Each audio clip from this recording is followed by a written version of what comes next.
अस्सलाम वालेकुम gardening friends, क्या हाल है आपका। आई होप कि सब अच्छे होंगे। तो आज मैं आपके साथ जिस प्लांट पे बात करूंगी वो है टेक्सास रेंजर। ल्यूकोफोलियम भी कहा जाता है इसे। नाम तो काफ़ी मुश्किल है इस प्लांट का, लेकिन ये काफ़ी खूबसूरत सा प्लांट है और बहुत ही इजी टू ग्रो प्लांट भी है ये, और बहुत ही हार्डी प्लांट है। इसको हम तमाम मौसमों में ग्रो कर सकते हैं। और ये प्लांट जो सबसे इसकी बात मुझे अच्छी लगती है वो ये है कि ये गर्मी, सर्दी, बहार, ख़ज़ां हर तरह के मौसम में बहुत खुश रहता है और बहुत ही खूबसूरत लगता है, और सभी मौसमों में अपनी ग्रोथ जारी रखता है। नर्सरीज़ पे माली लोग इस पौधे को सिल्वरिया के नाम से पुकारते हैं, क्योंकि इस प्लांट के सिल्वर कलर के लीव्स होते हैं। लेकिन जब हम इन पे पानी डालते हैं तो थोड़ा सा ग्रीनिश कलर नज़र आता है, बट थोड़ी देर के बाद जब लीव सूख जाते हैं तो सिल्वर कलर के नज़र आना शुरू हो जाते हैं। और इसके जो सिल्वर कलर के लीव्स हैं ये बहुत ही खूबसूरत लगते हैं, और इसके फूल सभी मौसमों को बहार के रंग में बदल देते हैं। क्योंकि इस यानी कि बहार के मौसम में या कोई ख़ास मौसम नहीं होता इस प्लांट की फ्लावरिंग के लिए। जब भी बारिश पड़ती है, कोई भी मौसम हो, सर्दियां हो, गर्मियां हो, बहार हो, ख़ज़ां हो, बारिश के बाद चंद दिनों के बाद आप देखेंगे कि ये प्लांट सारे का सारा फूलों से भर जाता है। और जब यूं इस पे ढेर सारे फूल खिलते हैं तो ये पूरे पौधे को कलरफुल बना देते हैं। इसके लीव्स कम नज़र आते हैं, इस पे ज़्यादा फूल नज़र आते हैं।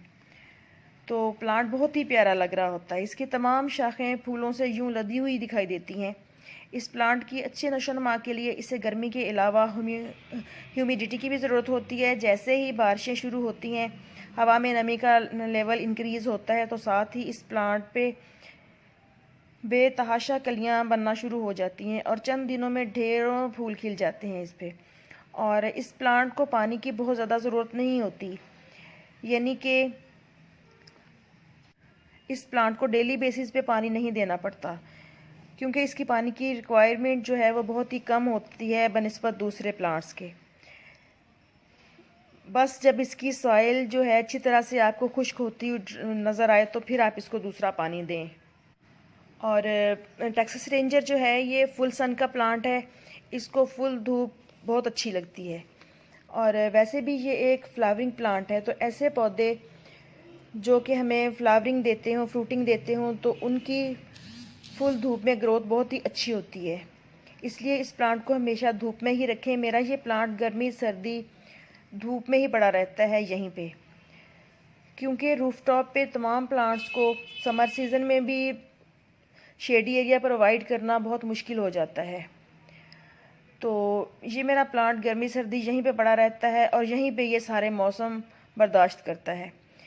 और ये प्लांट हर तरह की सॉइल में चल जाता है, लेकिन वेल ड्रेन सॉइल हो तो ज़्यादा बेहतर होता है, ताकि पॉट में पानी रुके नहीं और जितना भी एक्स्ट्रा वाटर वो साथ के साथ ड्रेन होता जाए, ताकि प्लांट की ग्रोथ मुतासिर ना हो।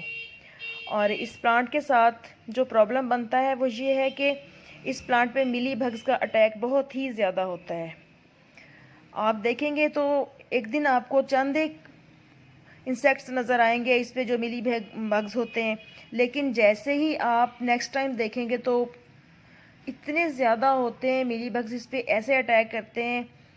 एक तरह से उनका ये फेवरेट प्लांट है।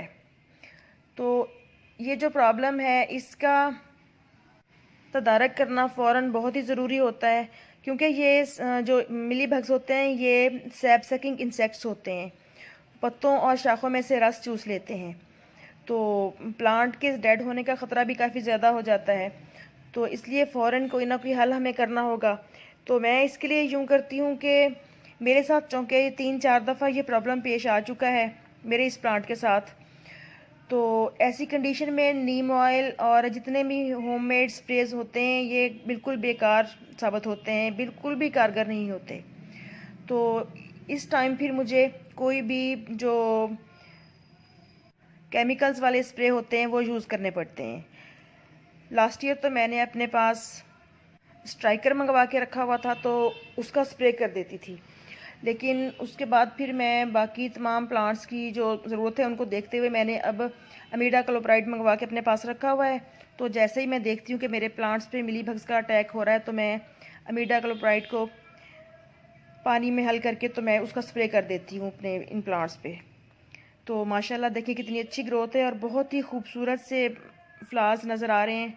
और इमिडाक्लोप्राइड का भी स्प्रे हमें 1 हफ्ते के गैप से तकरीबन 2 से 3 दफ़ा करना पड़ता है, फिर प्लांट बिल्कुल अच्छी तरह रिकवर हो जाता है। और सिल्वरिया प्लांट जो है ये हेज के तौर पे भी लगाया हुआ बहुत ही खूबसूरत लगता है, यानी कि बाउंड्री बनाई जाती है ग्राउंड्स के इर्द गिर्द, या कहीं भी आपने ग्राउंड के सेंटर में कोई सिटिंग एरिया बनाना है तो वहाँ भी आप इसको बहुत ही अच्छे तरीके से इसकी टोपेरीज भी बना सकते हैं और इसको हेज के रूप में भी लगा सकते हैं। और मैंने जब नर्सरीज में भी ये प्लांट बोनसाई के रूप में भी देखे हैं और हेज की सूरत में भी लगे हुए देखे हैं, जो कि बहुत ही खूबसूरत लगते हैं जब इन पे फ्लावरिंग हो रही होती है। टोपियारी और बोनसाई प्लांट्स जो होते हैं इसके बहुत ही खूबसूरत लगते हैं और दूर से अपनी तरफ अट्रैक्ट करते हैं हमें। लेकिन वो नर्सरीज से अगर हम परचेज़ करना चाहें तो काफ़ी एक्सपेंसिव मिलते हैं, इसलिए छोटा प्लांट परचेज़ करके या सिंपल प्लांट लेके तो उसे हम खुद किसी भी शेप में बना सकते हैं। मैंने भी अपने इस प्लांट की कुछ कटिंग्स वगैरह की थी, लेकिन मेरे पास बहुत ज़्यादा खुली स्पेस ना होने की वजह से मैं ज़्यादा केयर नहीं कर पाई अपने इस प्लांट को, यानी कि मैं बोनसाई बनाना चाह रही थी। लेकिन मुझे चूँकि अक्सर बार मैं बताती हूँ आपको कि मुझे बड़े बड़े और हेल्दी प्लांट्स अच्छे लगते हैं, इसलिए फिर मैंने इसको दोबारा कट करना मुनासिब नहीं समझा। वैसे इसकी ग्रोथ को कंट्रोल में रखने के लिए दिसंबर और जनवरी के महीनों में हम इसकी थोड़ी बहुत प्रूनिंग कर सकते हैं ताकि प्लांट ओवर ग्रोथ ना हो, और फिर फरवरी और सितंबर में इसको खाद भी देनी चाहिए हमें। दूसरे तमाम प्लांट्स को जिस तरह से हम साल में 2 दफ़ा देते हैं, अगर इसको भी दे दें तो बहुत ही अच्छी बात है। वैसे इस प्लांट की जो रिक्वायरमेंट है वो बहुत ज़्यादा नहीं होती, और इस प्लांट की प्रोपोगेशन भी बहुत ही आसान होती है। कटिंग के ज़रिए हम इसको बहुत ही इजीली ग्रो कर सकते हैं, क्योंकि इसकी आप एक सेमी हार्डवुड कटिंग लेके भर वाली मिट्टी में लगा दें तो चंद हफ्तों में इसकी बहुत ही अच्छे से रूटिंग स्टार्ट हो जाती हैं। दूसरा, ये सीड के ज़रिए भी ग्रो हो जाता है। फ्लावर सूखने के बाद कैप्सूल नुमा सीड पॉट बनते हैं, इनमें बहुत ही बारीक बारीक से सीड्स होते हैं। इनको आप मिट्टी के ऊपर स्प्रिंकल कर दें, उसके ऊपर मिट्टी डालने की ज़रूरत भी नहीं होती, तो तकरीबन 20-25 दिन में वो अपनी जर्मिनेशन स्टार्ट कर लेते हैं। तो आई होप कि आपको आज का ये खूबसूरत सा प्लांट बहुत प्यारा लगा होगा और इन्फॉर्मेशन भी पसंद आई होंगी इस टॉपिक के मुतालिक। तो काइंडली फीडबैक भी दीजिएगा कि आपको प्लांट कैसा लगा, और चैनल को सब्सक्राइब करना मत भूलिएगा और बेल आइकन भी प्रेस कर लीजिए ताकि मज़ीद आने वाली वीडियोस के नोटिफिकेशन आप तक फ़ौरन पहुंच सकें। इजाज़त दीजिए, इंशाल्लाह फिर मिलते हैं किसी खूबसूरत से प्लांट के साथ। अल्लाह हाफिज़।